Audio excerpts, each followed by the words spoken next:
समय की बात है, रात का समय था। किसी के घर में से किसी औरत के चीखने चिल्लाने की आवाजें आ रही थी। वो घर एक रेखा नाम की औरत का था। वो अपनी सास और पति से रो रो कर कह रही थी, मुझे मत मारो, मुझे मत मारो, इसमें मेरा क्या दोष कि मैं माँ नहीं बन सकती। और किसका दोष है? तू हमें एक बच्चा तो दे नहीं सकती, तेरा क्या हम अचार डालेंगे? तू एक बांझ है, चली जा हमारे घर से। माँ जी, मैं कहाँ जाऊंगी? मेरा है ही कौन? मुझे घर से मत निकालो। तभी रेखा का पति अजय अपनी माँ को कहता है, माँ, ये ऐसे नहीं मानेगी, इसे तो मैं ऐसा मजा चखाऊंगा कि जिंदगी भर याद रखेगी। इतना कहकर अजय अपनी बेल्ट निकाल कर रेखा को जोर जोर से मारने लगता है। उसकी बेल्ट की मार से रेखा चीखने लगती है, छोड़ दो मुझे, मत मारो। अरे जालिमो, मैंने तुम्हारा क्या बिगाड़ा है जो तुम मुझे इतनी बेरहमी से मार रहे हो? और मार इसे तभी जाएगी ये इस घर से। माँ जी, मुझे रहने दो इस घर में, एक कोने में पड़ी रहूंगी। मुझे मत निकालो। तू इस घर से जाएगी तभी तो मैं अपने बेटे की दूसरी शादी करूंगी, फिर मेरी दूसरी बहू हमें इस घर का वारिस देगी। वो तो तू हमें कभी दे नहीं सकती। बड़ी मोटी चमड़ी है इसकी, ये इस घर से जाने का नाम ही नहीं ले रही। मार लो मुझे, जितना चाहे मार लो, पर मैं इस घर से नहीं जाऊंगी। तभी अजय की माँ रेखा से कहती है, ठीक है तुम मर, अब मैं अजय की शादी तेरी आंखों के सामने करूंगी। नहीं माँ जी, ऐसा मत करो।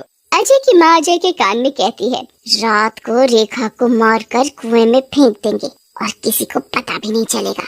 सबको लगेगा कि कुएं में पैर फिसलने की वजह से गिर गई। फिर आधी रात को अजय और उसकी माँ चुपचाप रेखा के कमरे में जाते हैं तो देखते हैं, माँ, लगता है ये गहरी नींद में सोई हुई है। देख क्या रहा है, इसका तकिए से मुंह बंद कर। अजय और उसकी माँ रेखा का तकिए से मुंह बंद करते हैं। तभी रेखा जाग जाती है।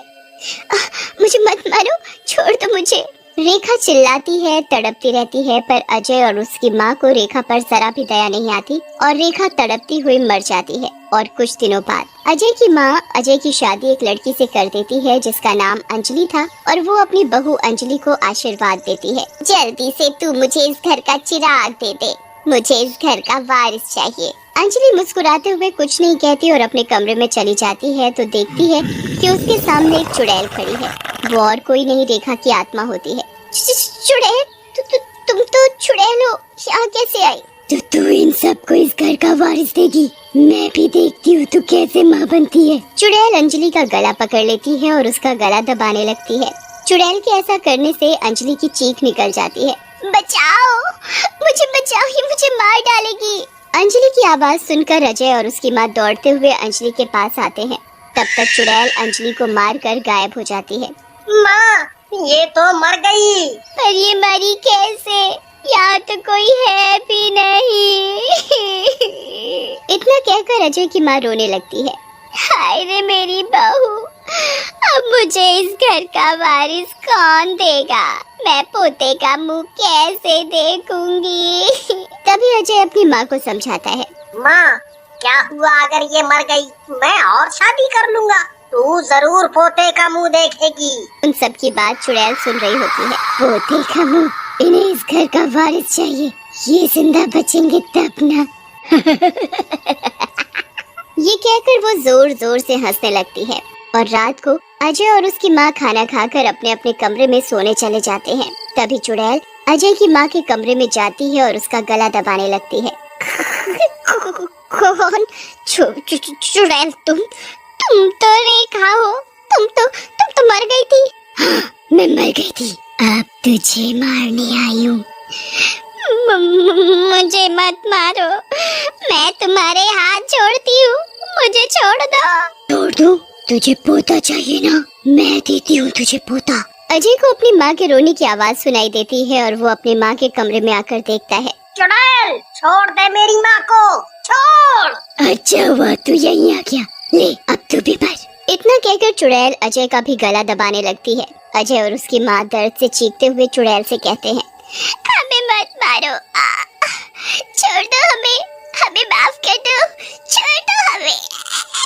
पर चुड़ैल अजय और उसकी माँ की एक नहीं सुनती और उन दोनों को मार देती है और वहाँ से चली जाती है और वो घर खाली पड़ा रह जाता है। कुछ समय बाद विनय और उसकी पत्नी लता अपने 5 साल के बेटे प्रिंस के साथ एक किराए के घर में रहते थे।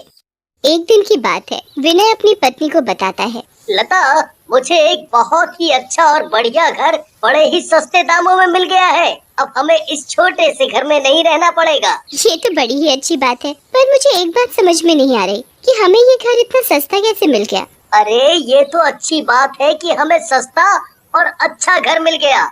अब तुम ज्यादा मत सोचो, कल ही हम उस नए घर में शिफ्ट हो जाएंगे। और अगले दिन विनय और लता अपने नए घर में शिफ्ट हो जाते हैं।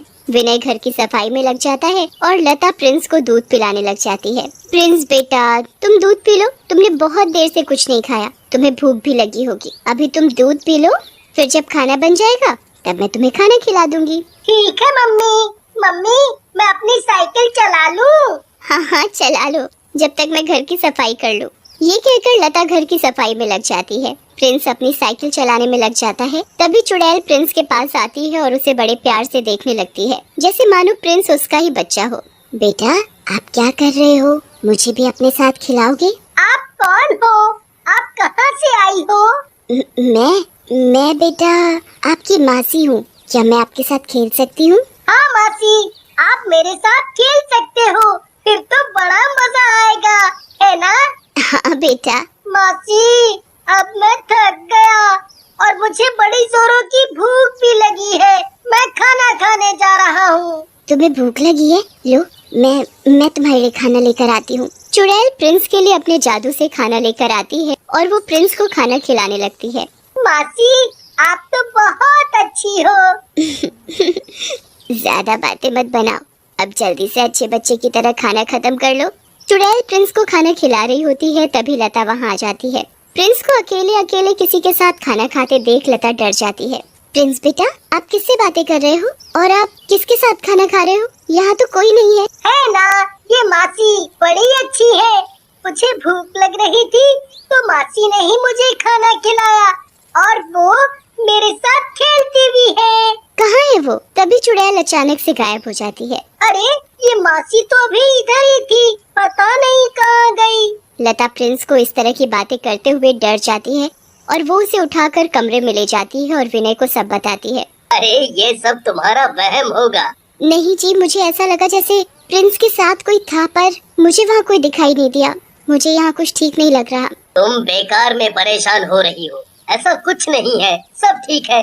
देखो, आज मैं बहुत थक गया हूँ, मुझे नींद भी आ रही है, मुझे बड़े जोरों की भूख लगी है। तुम मुझे जल्दी से खाना दे दो, मैं खाना खाकर सोऊंगा। मुझे कल काम पर भी जाना है। विनय लता की बात का बिल्कुल भी विश्वास नहीं करता और वो खाना खाकर सोने चला जाता है। पर लता को तो डर के मारे नींद नहीं आ रही थी और देखते ही देखते सवेरा हो जाता है। विनय तैयार होकर अपने काम पर चला जाता है। लता प्रिंस को कमरे में बिठाकर रसोई में काम करने चली जाती है। तभी चुड़ैल प्रिंस के पास आती है। प्रिंस बेटा, आप कैसे हो? मासी, मेरी अच्छी मासी, आप कहाँ चली गई थी? मैं कब से अकेला खेल रहा हूँ। चुड़ैल प्रिंस को पकड़कर अपनी गोद में बिठा लेती है और उसे बड़ी जोर से गुदगुदी करने लगती है। मासी, मुझे गुली गुली हो रही है, प्लीज मत करो। प्रिंस की जोर जोर से हंसने की आवाज सुनकर लता आ जाती है और उसे गोद में उठा लेती है। प्रिंस बेटा, आप किससे बातें कर रहे हो और आप इतनी जोर जोर से क्यों हंस रहे थे? वो मासी मुझे गुल्ली गुल्ली कर रही थी ना। कहाँ है तुम्हारी मासी? प्रिंस चुड़ैल की तरफ हाथ उठाकर कहता है। ये है मासी, और ये बहुत अच्छी है। ये मुझे बहुत प्यार करती है, मेरे साथ खेलती है, मुझे खाना खिलाती है। पर बेटा, यहाँ तो कोई नहीं है। ये तो रही, ये बैठी है। लता बुरी तरह डर जाती है और वो प्रिंस को अपनी गोद में उठा लेती है। फिर वो विनय को फोन करके घर बुलाती है। हेलो विनय, आप घर जल्दी आ जाओ और पास वाले मंदिर में जो पुजारी जी हैं उन्हें लेते आना। आखिर बात तो बताओ कि हुआ क्या है। जब आप घर आओगे तब मैं आपको सारी बात बताऊंगी। अभी मैंने आपसे जो बोला है आप वो करो। ठीक है। विनय पुजारी को लेकर घर आता है। लता विनय और पुजारी जी को सारी बात बताती है। ठीक है, समझ गया। हमें घर की शुद्धि करनी पड़ेगी। हमें यहाँ चुड़ैल को बुलाना पड़ेगा और उससे उसके मन की बात पूछनी पड़ेगी। आखिर वो यहाँ क्यों है और ये आपके बेटे को क्यों दिखाई देती है? पुजारी चुड़ैल को मंत्र शक्ति से बुला लेता है। चुड़ैल पुजारी को सारी बात बताती है। पुजारी हवन पूजा करके चुड़ैल की आत्मा को शांति प्राप्त करवा देता है। तब से चुड़ैल विनय के घर से चली जाती है।